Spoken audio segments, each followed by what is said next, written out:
These are the current listings we're working on. Right now, laminated. Do you love when things are laminated? All right, so a couple of ideas I want to share with you guys today. I wrote a few ideas down. An important thing that we talk about as a company, so my small company here, where I have one agent that works with me and I have 3 members of my staff.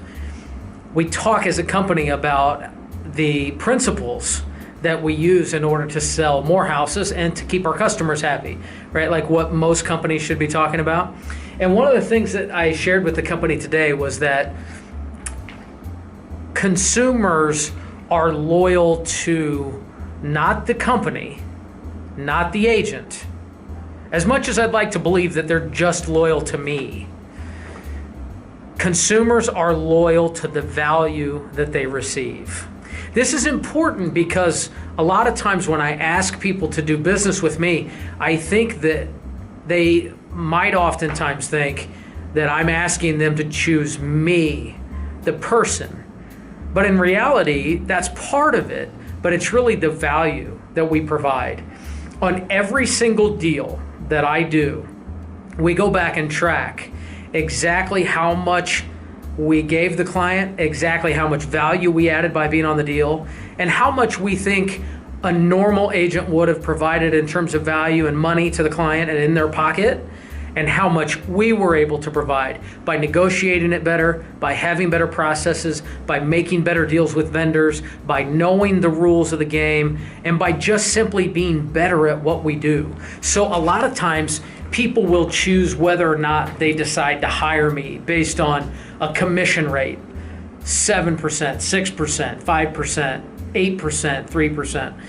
You know, somewhere in that range, it typically makes sense to hire an agent. It doesn't always make sense to hire an agent. I enjoy when people call me and say, here's the details of the situation. Should I hire an agent? And I have the opportunity to say, no, that's not a situation where you should hire an agent. Oftentimes because that's not what people expect me to say. So I like being able to deliver that news as well. So they don't choose the agent, they don't choose the company. They're not loyal to those things, they're loyal to the value. And as a business, I know that, which means that every time I do a deal, what I'm trying to do is figure out how to add value above and beyond whatever you pay me. If you pay me 3%, if you pay me 6%, whatever you pay me, you should be able to look at that statement and say, because I hired David, I made this much more on my deal. In any market, whether it's a bad market or a good market, good for sellers, bad for buyer, whatever it is, there should always be value in expertise and the systems that we apply to make sure you get the most money. I like to think that if you are for sale by owner, as an example, that let's say you're gonna pay 3% to a potential buyer agent.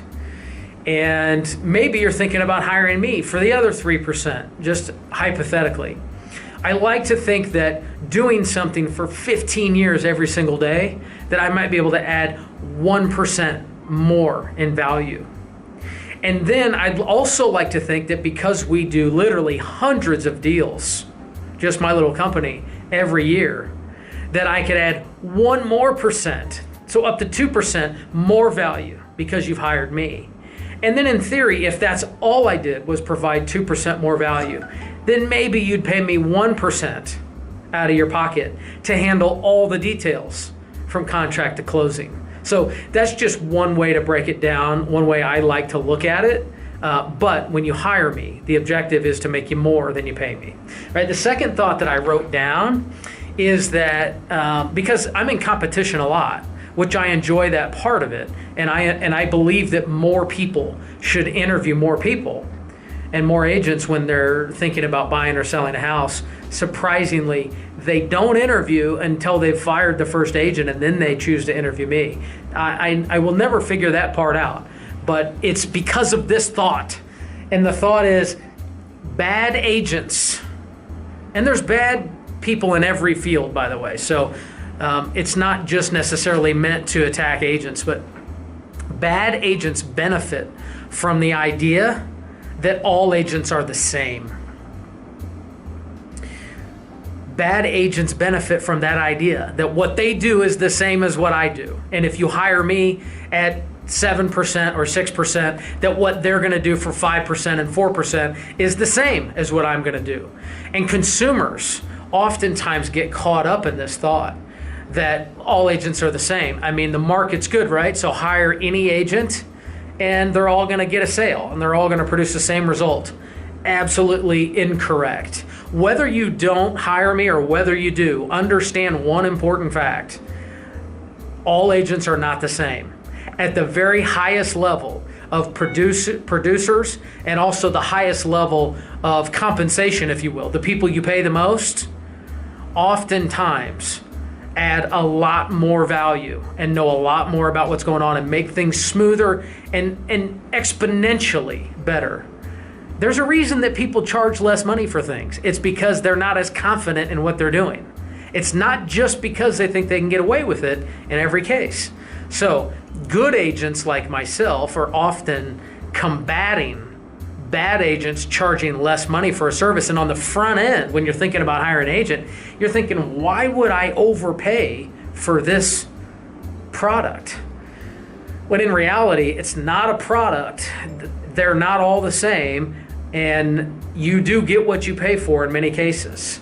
So when hiring an agent, at least give agents or give an agent the opportunity to answer the question, what will you do different? And how and what processes do you have in place to get me more money? It's really what it's all about. So add value. It's the only thing people care about.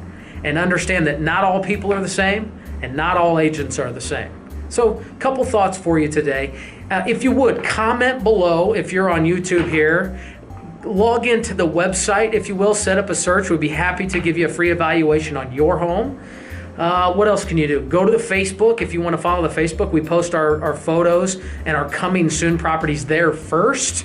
And of course, if you want, call the office. Somebody from my staff will answer it, and we will get back to you immediately if we don't answer that immediately. Or email me, david@thevanoygroup.com. Any way that you can choose to interact, would be happy to help you. Take care.